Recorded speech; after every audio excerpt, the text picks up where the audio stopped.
ہوا یہ کسان آج اپنا حق طلب کر رہا ہے کہ گندم کا ریٹ بھی فکس کیا جائے اور جو پچھلا ڈیفیسٹ تھا اسے بھی پورا کیا جائے. جب یہ اپنا حق مانگتے ہیں بات کرنے لگتے ہیں. یہ کسان کارڈ کیا ہے؟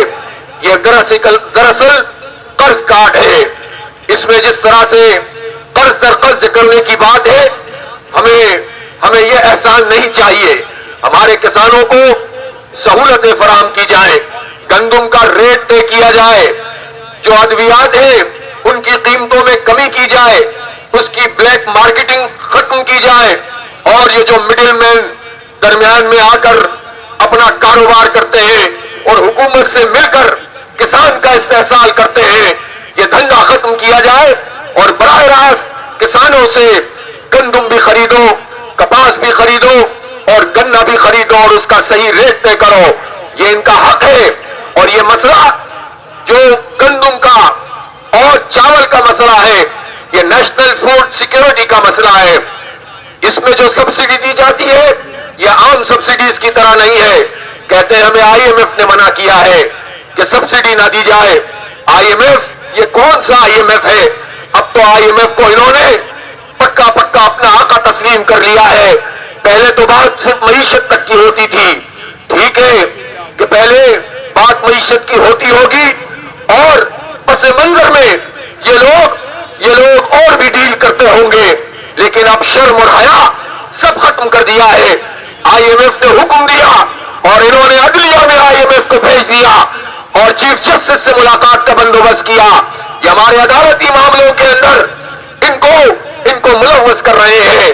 اور اسی طرح جو دروازے وہ کھلوانا چاہتے ہیں، اپنی خود مختاری کا سودا کر کے یہ حکومت آئی ایم ایف کے آگے لیٹ گئی ہے.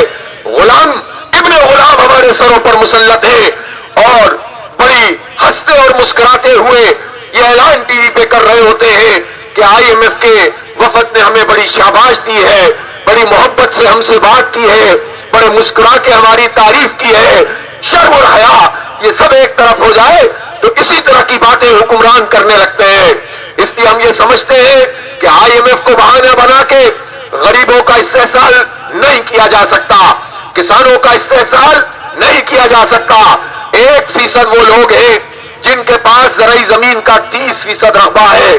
یہ بڑے بڑے جاگیردار ہیں، ان کی زمینیں بہت زیادہ ہیں، لیکن باقی 99% لوگوں میں بھی 90% وہ لوگ ہیں جن کی زمینیں 12.5 ایکڑ سے کم ہیں. جو 12.5 ایکڑ کم زمین والے لوگ ہیں ان کو سبسڈی بھی ملنی چاہیے، ان کو سہولت بھی ملنی چاہیے، ان کے اجناس کا ریٹ بھی طے ہونا چاہیے، ان کو بجلی میں بھی سبسڈی ملنی چاہیے اور ان کی تمام اجناس کو حکومت خریدنے کا اعلان کرے. یہ ان کا حق ہے، اس لیے کہ نیشنل فوڈ سیکیورٹی کا معاملہ ہے.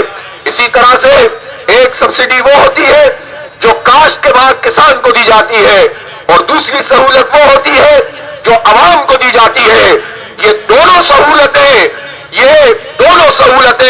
بین الاقوامی سطح پر معروف بھی ہے اور یو این کے پروگرام کے مطابق ان دونوں جگہوں پر سہولت دینا حکومت کی ذمہ داری ہے. اس لیے ایک طرف گندم کا ریٹ بھی طے کیا جائے اور دوسری طرف آٹے کو بھی سستا کیا جائے. یہ دونوں کام حکومت کے کرنے کے ہیں. حکومت جب ہم سے ٹیکس لیتی ہے، موبائل کے کارڈ پہ بھی ٹیکس لیتے ہیں، پیٹرول پہ بھی ٹیکس لیتے ہیں، تنخواہ دار لوگوں سے ٹیکس وصول کرتے ہیں. جب یہ ٹیکس وصول کرتے ہیں تو جو بنیادی ضروریات کی چیزیں ہیں وہ دینا بھی حکومت کی ذمہ داری ہے. اس لیے کسانوں کے یہ سارے مطالبات جائز مطالبات ہیں. کسان اپنا حق مانگنے کے لیے یہاں پر پہنچے ہیں اور میں حکومت سے یہ کہنا چاہتا ہوں کہ پاکستان میں اب تک یہ ضرور ہوا ہے کہ کسانوں کے حوالے سے کوئی منظم آواز سامنے نہیں آئی ہے. پارٹیاں اپنے چکروں میں لگی ہوئی ہیں. ہم تو حیران ہیں یہ کیسی جماعتیں ہیں جو حکومت میں ہیں اور اپوزیشن میں ہیں اور نہ کسی انٹرنیشنل مسئلے پر نہ یہ امریکہ کے خلاف کوئی بات کرتے ہیں، نہ یہ ٹرمپ کی مذمت کرتے ہیں، نہ یہ فلسطینیوں کے حق میں کھڑے ہوتے ہیں، نہ یہ کشمیر کے لیے کوئی مؤثر کام کرتے ہیں اور نہ یہ غریبوں، مزدوروں اور کسانوں کے لیے کوئی کام کرتے ہیں. تعلیم میں استحصال ہو رہا ہے، کسانوں کے بچوں پر تعلیم کے دروازے بند کر دیے گئے ہیں. میں پوچھنا چاہتا ہوں یہ جو یونیورسٹیوں میں جتنی فیس ہے